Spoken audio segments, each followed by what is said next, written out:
Video ಹಾಕಿದ್ರೆ ತುಂಬಾನೇ ದಿನ ಆಗಿತ್ತು. ಹಾಗಾಗಿ ಇವತ್ತೊಂದು ವಿಡಿಯೋ ಹಾಕೋಣ ಅಂತ ಅನ್ಕೊಂಡೆ. ಸೊ ಇದ್ರ ಸ್ಪೆಷಾಲಿಟಿ ಏನಂದ್ರೆ ರೋಲ್ ಎಲ್ಲರೂ ತಿಂದಿರ್ತೀರಾ, ಬಟ್ ಹೆಲ್ದಿ ಆಗಿ ಹೋಮ್ ಮೇಡ್ ಹೇಗೆ ಮಾಡೋದು ಅಂತ. ಸೊ ಯೂಶಲಿ ಮೈದಾ ಹಾಕ್ತಾರೆ, ಬಟ್ ನಾನಿಲ್ಲಿ ಚಪಾತಿ ಹಿಟ್ಟನ್ನ ಬಳಸಿ ಮಾಡ್ತಾ ಇದ್ದೀನಿ. ಇದು ಸ್ವಲ್ಪ ಹೆಲ್ದಿ ವೇ ಅಲ್ಲಿ ತಿನ್ಬಹುದು ಅನ್ನೋದೊಂದೇ reason. Hello friends, welcome back to my YouTube channel. ಇವತ್ತು ನಾನು ಪನ್ನೀರ್ ಟಿಕ್ಕಾ ರೋಲ್ ನ ಮಾಡ್ತಾ ಇದ್ದೀನಿ. ಎಸ್ಪೆಷಲಿ ಮೈದಾ ಹಿಟ್ಟನ್ನ ಯೂಸ್ ಮಾಡದೆ ಚಪಾತಿ ಹಿಟ್ಟಲ್ಲಿ ಮಾಡ್ತಾ ಇದ್ದೀನಿ. ಬನ್ನಿ ಹೇಗ್ ಮಾಡೋದು ಅಂತ ನೋಡೋಣ. ನಾನು ಸ್ಟಾರ್ಟಿಂಗ್ ಇಂಗ್ರೀಡಿಯೆಂಟ್ಸ್ ಗಿಂತ ಮೊದಲು ಡೈರೆಕ್ಟ್ ಆಗಿ ಸ್ಟಾರ್ಟ್ ಮಾಡ್ಕೊಂಡು ನಿಮ್ಗೆ ಒಂದೊಂದೇ ತೋರಿಸ್ತಾ ಹೋಗ್ತೀನಿ ಏನೇನ್ ಹಾಕೋಬೇಕು ಅಂತ. ಸಿಂಪಲ್ ಆಗಿ ಮನೇಲಿ ನೀವೇ ಮಾಡ್ಕೋಬಹುದು. ಅಂಗಡಿಗೆ ಹೋದ್ರೆ 60 ರಿಂದ 70 ರೂಪಾಯಿ ಅಂತೂ ಮಿನಿಮಮ್ ಬೇಕೇ ಬೇಕು. ಹಾಗಾಗಿ ಮನೇಲೆ ಹೆಲ್ದಿ ಆಗಿ ಮಾಡ್ಕೊಂಡು ಕೂಡ ತಿನ್ಬಹುದು. ಸರಿ, ಹಾಗಿದ್ರೆ ಶುರು ಮಾಡೋಣ. ಮೊದಲನೇದಾಗಿ ಇದಕ್ಕೆ ಮೇನ್ ಬೇಕಾಗಿರೋ ಇಂಗ್ರೀಡಿಯೆಂಟ್ ಬಂದು ಗೋಧಿ ಹಿಟ್ಟು. ಹಾಗಾಗಿ ನಾನಿಲ್ಲಿ 1 ಕಪ್ ತಗೊಂತಾ ಇದ್ದೀನಿ. ನಿಮ್ಗೆ ಎಷ್ಟು ಬೇಕು ಅಂತ ನೋಡಿ ತಗೊಳ್ಳಿ. ನಿಮ್ ಮನೇಲಿ ಎಷ್ಟು ಜನ ಇದಾರೆ, ನಿಮ್ಗೆ ಎಷ್ಟು ರೋಲ್ ಬೇಕಾಗುತ್ತೆ ಅಂತ. ಸೊ ನಾನಿಲ್ಲಿ ದೊಡ್ಡ ಕಪ್ ಅಲ್ಲಿ, ಇದು ತುಂಬಾನೇ ದೊಡ್ಡ ಕಪ್, ಸೊ ಇದರಲ್ಲಿ 1 ಕಪ್ ತಗೊಂತಾ ಇದ್ದೀನಿ. ಹಾಗೆ ಇದು ನಾನು ಕೈಯಲ್ಲಿ ಕಲಿಸ್ತಾ ಇಲ್ಲ ಹಿಟ್ಟನ್ನ. ಇದು ನಾನು ಲಾಸ್ಟ್ ಟೈಮ್ ನಂದೊಂದು ವಿಡಿಯೋ ಮಾಡಿದ್ದೆ ಈ ಗ್ರೈಂಡರ್ದು. ಸೊ ಇದರಲ್ಲಿ ಈಸಿಯಾಗಿ ಕಲ್ಸ್ಕೋಬಹುದು. ಇದಕ್ಕೆ ನಾವು ಸಿಂಪಲ್ ಆಗಿ ಹಿಟ್ಟು, ನೀರು, ಸ್ವಲ್ಪ ಉಪ್ಪು ಮತ್ತೆ ನಾನು ಸ್ವಲ್ಪ ಎಣ್ಣೆನ ಹಾಕ್ತೀನಿ. ಸೊ ಇದನ್ನ ಹಾಕಿ ಹದವಾಗಿ ನೀರ್ನ ಹಾಕೋಬೇಕು. ಹಾಕೊಂಡು ನಾವು ಇದರಲ್ಲಿ ಮಾಡ್ಕೊಂಡ್ರೆ ಇದು ನೀಟಾಗಿ ನಮ್ಗೆ ಕಲ್ಸ್ಕೊಡತ್ತೆ. ಹಾಗಾಗಿ ನಾನು ಯೂಶುವಲಿ ಇದ್ರಲ್ಲೇ ಮಾಡೋದು. ಸ್ವಲ್ಪ ಬೇಗನೂ ಆಗತ್ತೆ. ನಾವು ಕೈಯಲ್ಲಿ ಕಲ್ಸಿ ನೀರನ್ನೆಲ್ಲ ಹದ ಮಾಡೋ ತನಕ ಇದು ಸ್ವಲ್ಪ ಬೇಗ ಆಗತ್ತೆ. ಸೊ ನೋಡಿ, ಇವಾಗ ನಾನು ಹೇಳೋದ್ರಲ್ಲಿ ಇದು ಆಗೋಗಿದೆ.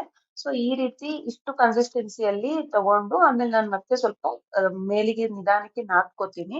ಈ ಗ್ರೈಂಡರ್ ಅಲ್ಲಿ ಚಪಾತಿ ಹಿಟ್ಟನ್ನ ಹೇಗ್ ಕಲ್ಸ್ಕೋಬೇಕು ಅನ್ನೋದನ್ನ ನಾನು ಒಂದು ವಿಡಿಯೋ ಮಾಡಿದ್ದೆ ಮೊದಲು.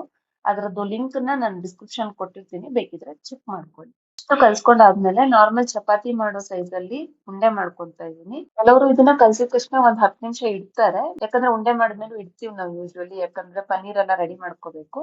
ಹಾಗಾಗಿ ಡೈರೆಕ್ಟ್ ಆಗಿ ಉಂಡೆ ಮಾಡ್ತಾ ಇದೀನಿ. ಇಷ್ಟ ಆದ್ಮೇಲೆ ರೋಲ್ ಒಳಗಡೆ ಸ್ಟಫಿಂಗ್ ಗೆ ನಾವು ರೆಡಿ ಮಾಡ್ಕೊಳ್ಳೋಣ ಬನ್ನಿ. ಇದಕ್ಕೆ ನಾನು ಒಂದು 200 ಗ್ರಾಮ್ ಪನ್ನೀರ್ ತಗೊಂಡಿದೀನಿ. ನಿಮ್ಗೆ ನೋಡ್ಕೊಳ್ಳಿ, ನಿಮ್ ಮನೇಲಿ ಎಷ್ಟು ಜನ ಇದಾರೆ, ನಿಮ್ಗೆ ಎಷ್ಟು ಬೇಕು ಅನ್ನೋದ್ರ ಮೇಲೆ ನೀವು ತಗೊಳ್ಳಿ. ಪನ್ನೀರ್ನ ಚಿಕ್ಕದಾಗಿ ಕಟ್ ಮಾಡ್ಕೊಂತಾ ಇದೀನಿ. ತುಂಬಾ ದೊಡ್ಡ ಪೀಸ್ ಮಾಡಿದ್ರೆ ಚೆನ್ನಾಗ್ ಅನ್ಸಲ್ಲ.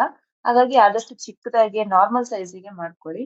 ಮಾಡ್ಕೊಂಡಿರೋ ಪನ್ನೀರ್ನ ಸೈಡಿಗೆ ಎತ್ತಿಟ್ಕೊಂತಾ ಇದೀನಿ. ಹಾಗೆ ಒಂದು ಪಾತ್ರೆಯಲ್ಲಿ ಮೊಸರು, ಇದರಲ್ಲಿ ನಾನು ಒಂದು 1/4 ಕಪ್ ಇಂದ ಅರ್ಧ ಕಪ್ ಆಗುವಷ್ಟು ಮೊಸರನ್ನ ಹಾಕೋಬಹುದು ನೀವು.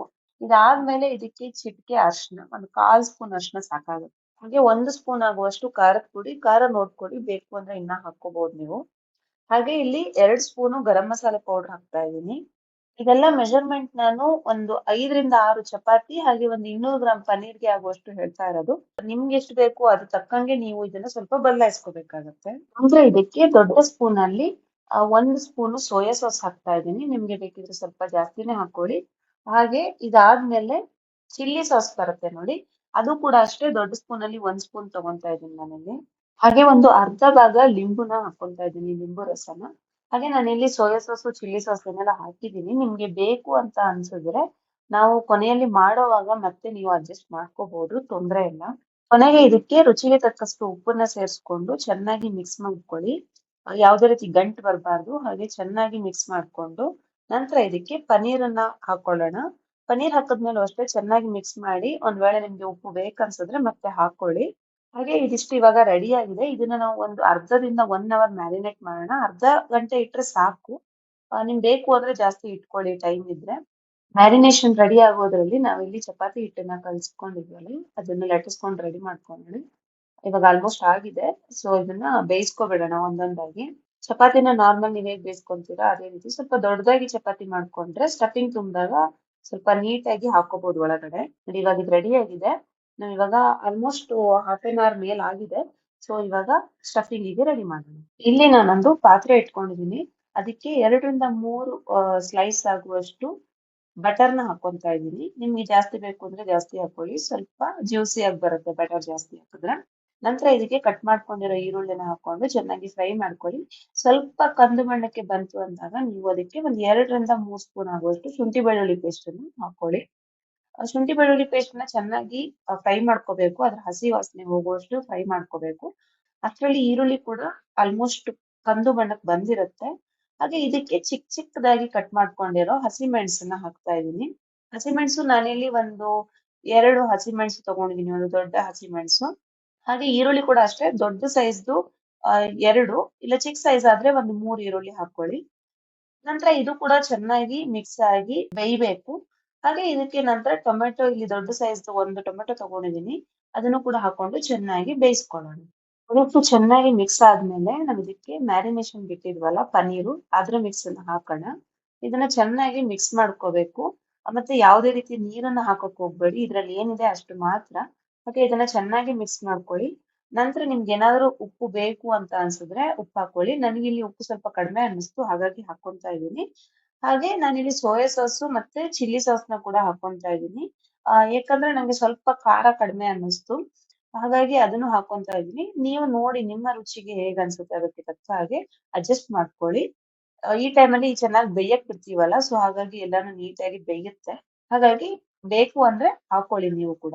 ಇದ್ರಲ್ಲಿ ಸ್ವಲ್ಪ ನೀರಿನ ಅಂಶ ಇದೆ. ಅದೇನಕ್ಕಂದ್ರೆ ಮೊಸರು ಹಾಕಿದ್ವಲ್ಲ ಅದಕ್ಕೆ. ಸೊ ಅದು ದಪ್ಪ ಆಗತ್ತೆ.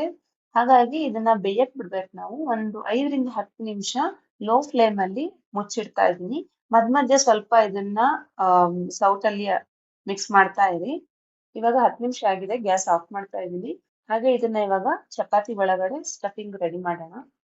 ಮೊದಲಿಗೆ ಚಪಾತಿಗೆ ನಾನಿಲ್ಲಿ ಟೊಮೆಟೊ ಕೆಚಪ್ ಹಾಕ್ತಾ ಇದ್ದೀನಿ 1 ಲೇಯರು. ಏನಕ್ಕಂದ್ರೆ ನೀವು ಮಕ್ಳಿಗೆ ಕೊಡೋದಿದ್ರೆ ಅವ್ರಿಗೆ ತುಂಬಾ ಇಷ್ಟ ಆಗುತ್ತೆ. ಸ್ವಲ್ಪ ಸ್ವೀಟ್‌ನೆಸ್ ಬರುತ್ತಲ್ಲ ಹಾಗಾಗಿ ನಾನು ಇದನ್ನ ಫಸ್ಟ್ ಲೇಯರು ಟೊಮೆಟೊ ಕೆಚಪ್ ಹಾಕೊಂತಾ ಇದ್ದೀನಿ.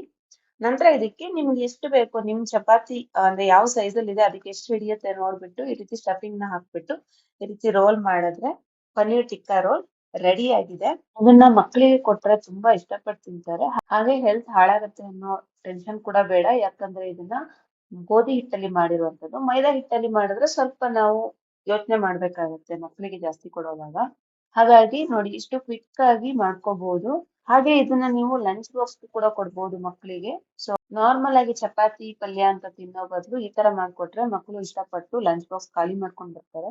ಸರಿ ಫ್ರೆಂಡ್ಸ್, ನಿಮ್ಗೆ ಈ ವಿಡಿಯೋ ಇಷ್ಟ ಆಗಿದೆ ಅನ್ಕೋತೀನಿ. ನೀವು ಒಂದ್ಸಲ ಇದನ್ನ ಟ್ರೈ ಮಾಡಿ ಹೇಗಾಗಿದೆ ಅಂತ ಕಮೆಂಟ್ ಮಾಡಿ ತಿಳಿಸಿ. ಹಾಗೆ ನಮ್ಮ ಚಾನೆಲ್‌ನ ನೀವು ಫಸ್ಟ್ ಟೈಮ್ ನೋಡೋದಾಗಿದ್ರೆ ದಯವಿಟ್ಟು ಸಬ್ಸ್ಕ್ರೈಬ್ ಮಾಡ್ಕೊಳ್ಳಿ ಮತ್ತೆ ನಿಮ್ಮ ಫ್ರೆಂಡ್ಸ್ ಅಂಡ್ ಫ್ಯಾಮಿಲಿಗೆ ಶೇರ್ ಮಾಡೋದನ್ನ ಮರಿಬೇಡಿ. Thank you. Bye by.